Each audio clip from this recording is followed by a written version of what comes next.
Hi guys, this is Coach Tony Morgan, and today's video is on a Potterton Promax HE Plus SL. And what the problem is, it's intermittently firing up. The customer said it's making a clicking noise, so I'm going to investigate where that's coming from, and we'll see what we find out. So on this boiler, it's a regular boiler, condensing, so it's heat only, as some people call it. So to remove the case, you got that screw there, one there, and then that case just lifts off.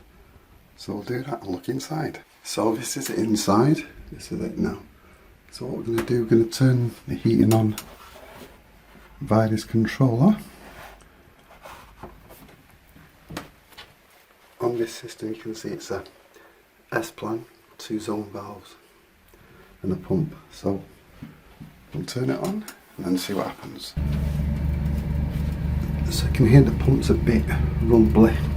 The bearing's going on that pump, so that's going to want changing. And now let's look at the boiler.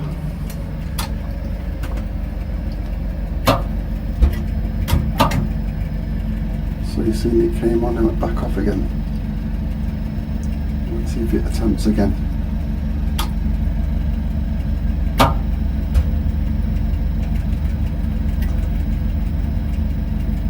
This time it stayed on. So the customers have been saying, been pressing the reset button quite frequently. So this could be a board fault, but we'll have a look inside and check the spark electrodes. To do that, you've got these 2 screws here, and then at the top. And then this will come off, so it's like a quarter turn, just like that. It's a quarter turn, and that loosens each of the 4 screws. So we turn the power off for the heating and we can open up the boiler. So this is inside the boiler now. I'm going to inspect the electrodes by removing these leads and taking off these screws, and we'll see what the condition of them are.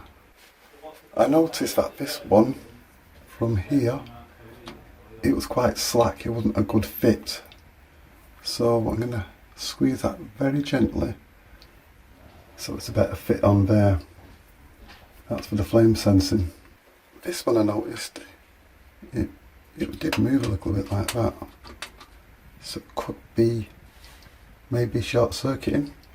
So anyway, we'll look inside. So this is the spark electrode, and that's the flame sensing part. The gap maybe could be a bit wide. As I said, this part moved, so it could make it a bit defective. So we're going to change that, give that a go, and then see if that makes it any better. Now for the sake of this video, if that didn't work, then this is usually the main culprit as well, the circuit board. So this is as far as I'm going to go with this video on this particular fault. But as I said, the pump definitely wants changing as well, because you can hear the noise on it. So if you get this type of problem, this is where you're going to have to look. So hopefully this is useful to you. So this is going to be the end of the video for me, and I'll see you on the next one. By the way, you can find out more on my new bar repair training program.